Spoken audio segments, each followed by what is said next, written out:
I assume you have family and debt, and you want to do a full-time streaming. I'm struggling with 0 viewers, but don't have much shorts yet. Been streaming on Twitch for quite a while. How do you think I can improve? First thing that I would say, and I think everybody agrees, on good days, I just average 3 to 5 viewers. Yeah, first off, don't set a goal right now of how do you become a full-time streamer to get you out of the debt. That is first and foremost. Don't do that, because it's a recipe for disaster. Like, that's like one of the number one ways to fail. I truly believe that the more pressure you create in this off the rip, the worse it is for you. So, like, it's a losing battle. Like you're not making any money from this, and you're averaging 3 to 5 viewers, and you need to get out of this debt, and you have pressure on you. The time you put towards streaming is a net negative, in my opinion. And people can fucking gaslight and lie all they fucking want. That's a net negative. Meaning the time you're spending to even catch up, to get to the point to make money, you are wasting time that you could be putting to other things. Worry about your job. Focus on that. Here's the thing, though, and I'm not judging you as a character, but my family debt problem is kind of dragging me down. Okay, I'm going to give you a little story. The reason why I learned how to get in debt or get out of debt in my life and give the advice on that, because I put myself in fucking stupid debt before. Now, I didn't get debt until I was 23. Never had a credit card, never had a loan, nothing until I was 23. I had no credit to my name. So once I started getting into my mid-20s, I'm like, well, if I want to buy a house, if I want to do this, if I want to run a business, yada, yada, yada. So I get my first card that I still have to this day. It's a $300 max. Never upped it. Get my first card. Get my second card, which was this like, it was this like furnishing store with TVs and furniture and shit. That card that I got for the furniture store, I had a $7,500 max back when I was like 23. I maxed that bitch out. Did all these 0% interest, yada, yada, yada. And then I opened another card and did the same with that. And then what I did was I paid the minimum payments on those bitches for 2 years. I was such a dard, brother. Just lived my life. Next thing you know, I checked my monthly bill one month. Boom. $3,000 charge. I'm sharing this side of the story too, giving you more introduction, because guys, it's so easy to fall into black hole debt. What I mean by black hole debt is what happened after the following.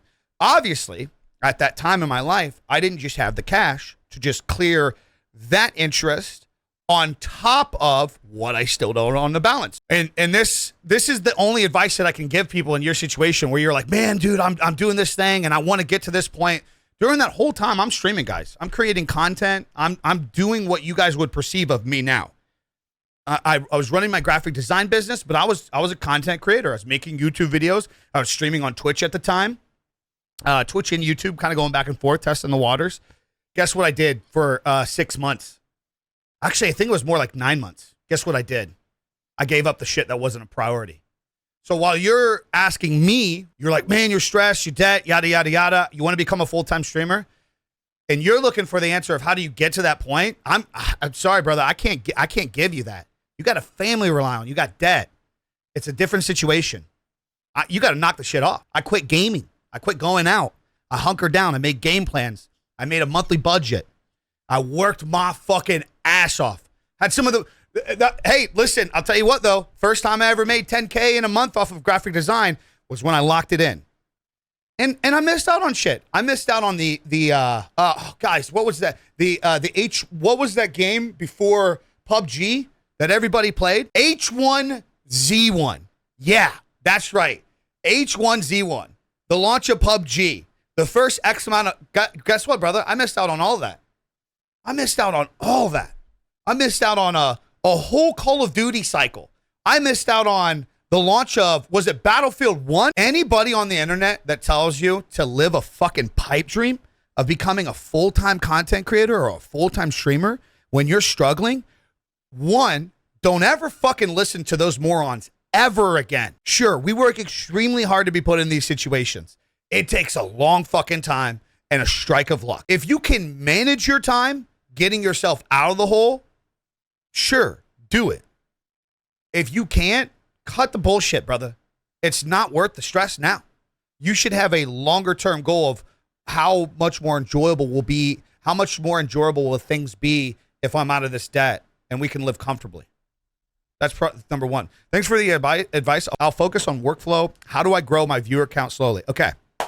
There's the other side to it. Get the fuck off of Twitch. Get off of Twitch. Get off that dog shit platform. Brother, if you only got 3 to 5 viewers, they ain't going to miss you. I'm sorry. And if there are 3 to 5 real homies, they'll go with you anywhere. Now, like jokes aside, multi-stream. That's fine. You can stay on Twitch, add Kick to the shit, add YouTube to the shit, add Vertical to the shit. Well, that's what I really mean. Stop streaming and go work.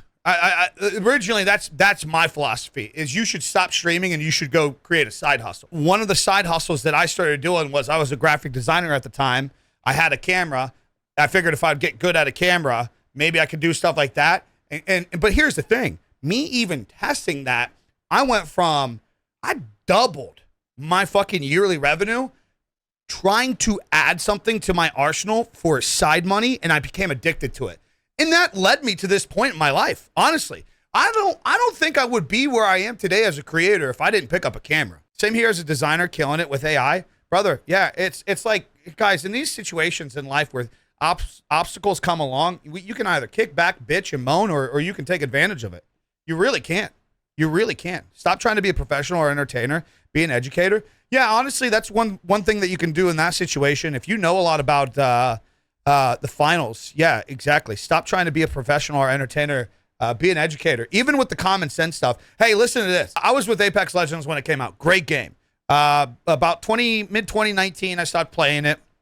It's like season 2 of the game being out. I came back at the end of it was like at the end of 2020 or so, or mid-2020. I came back to Apex. Took a break, came back like season 9 or 10 or something, right? The first thing I learned during my time away with trying to improve at content is any information is good information. Like what you just said. Stop trying to be a professional or an entertainer or the top dog, the biggest beast, and give information. One of the first Apex videos I had pop off when I came back to, it was like a week and a half into me doing Apex Legends, was I did a little tutorial showing how if you want to know if you're in the zone, the circle will pulsate in the corner. If you're not in the zone, the circle will continue to pulsate. If you're in the zone, the circle will stop pulsating. It will be solid. That video alone blew up, not just off of the idea of the fact that people didn't know it, but also because of the online losers that their entire content is, look how good I am at a game. That's what I'm going to do to grow. All those motherfuckers come into my video saying, anybody that doesn't know this is a noob. How could you not know this? When did you find out about this? Everybody's got to know this. All that conversation just helped gas it in. So not only was I getting views from all these people based on this idea of, wow, dude, I never fucking knew that. Or they just started playing Apex Legends and they didn't know that. I was also gaining views because all these fucking seasoned OG, diehard grinders, all these fucking pussies that get mad because their shit isn't growing, they came to my channel and was fucking trying to blast me because this was common sense.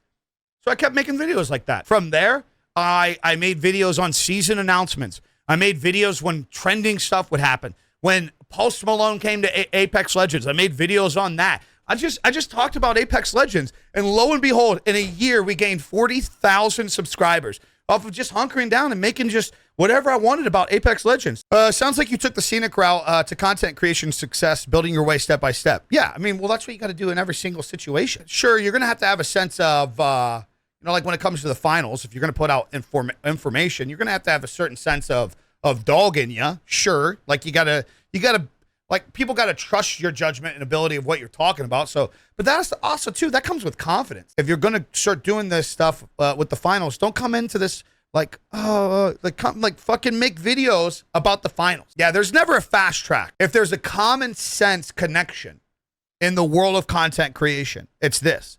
Your overall goal is building a community of something that you're interested in. Something that it's the idea is building a community about something that a hobby of yours. What's the only way to build a community? You got to communicate. You got to have chats about it. You don't have chats about it. How the fuck are people supposed to know that you're worth following? and you're worth viewing. On the contrary to what me and Jin are saying, that there's no secret and there's no fast track. If hypothetically, if there was a more common sense fast track to at least get you in a better direction, it's probably just having communication about whatever it is that you're fucking into. Am I right? There's no shortcut to the success. Bingo. There's no shortcut to the success. There is a fast track on the ability to head in the right direction. There's a little roadmap that you can take. But basically, don't be a jerk. Yeah, I don't know. I'm a dickhead. But also, too, it's because I look at life very cynically. You know, we're going to die someday. I remind myself that all the time. Super grateful for the opportunity to just be here, be raising the little boy and shit. You know what I mean? But, you know, with that also comes the reality of I'm going to die someday. If you come away from this conversation thinking I'm a fucking dickhead, it's probably not going to bother you or I in the next 5 hours, let alone 5 weeks, let alone 5 years. Sometimes you got to be a jerk, in my opinion. I think more people would benefit more if they stopped letting individuals walk all over them. And also, too, I think you got to be, you know, we talked about like the platform shit, the platform wars and shit. I think sometimes you got to be a dick, have a little bit more umph in your step when it comes to doing that shit and the content that you're making. Have a little bit more, I guess that doesn't come with being a jerk. Confidence. Have a little bit more confidence in yourself. Listen, like I said, you know, the goal is building a community, right, gang? We understand that. That's like most important. Your viewer, like, it doesn't matter what I have on my YouTube. It doesn't matter what I have on my Kick in terms of followers. We're followers across the board. What matters is like the ride or die. The reality is anybody can be successful with 100 genuine people that are in your corner. Anybody can, like, you don't, guys, you don't need tens of thousands. You have 100 real motherfuckers that will fuck with you through anything, that will support you through anything. That's important. And I'll say this. I think it's very easy to be intimidated in this industry, in this world, in the world of online. We see so many people, like so many already established creators, especially in the typical day-to-day social media sites that we go through, right? I think it's fair to say that we all create this idea in our head of like the perfect influencers in certain aspects, right? We always see, like, Instagram, like, is a great place. You'll always see the best of everybody, the best looking, the best situation, the perfect content. And, you know, throughout the years, I've seen so many people that, hey, maybe they don't, maybe they're not confident in the way they look. Maybe they're not confident in the way they talk. You guys have no idea how many people I've seen kill it throughout the years because of those traits. Because they didn't look like a fucking Instagram AI chick. Because they didn't have a fucking radio podcast voice. You know what I'm saying? I've seen countless, yeah, look at Queso, look at Sketch, like XQC. You know what I mean? Like, so like, whenever we're talking about like these platforms and goals and shit, I feel like so many people in their head, as much as they want to do something, they cut themselves out because they're like inevitably like, I don't look like this person. I don't sound like this person. So I'll never make it. I'm telling you right now, that's the first battle. You got to cut that shit out of your head. At the end of the day, if you make some entertaining shit, people will fuck with you. If you talk about shit you're passionate about, people will fuck with you. Look at the Outdoor Boys. Come on, man. That's just the dude doing what he loves. Does that dude look like Brad Pitt? No. But do we all love him because he's authentic as fuck? Yes. Without a doubt. I wanted to point that out a little bit too, because I just feel like some people I can't stand when motherfuckers put that in the back of their head. No matter how hard, I'll never be. Bro, stop. You can always love to do something, period. And that's, in the world of content, that's what you're essentially doing. You're just sharing your love. That's it.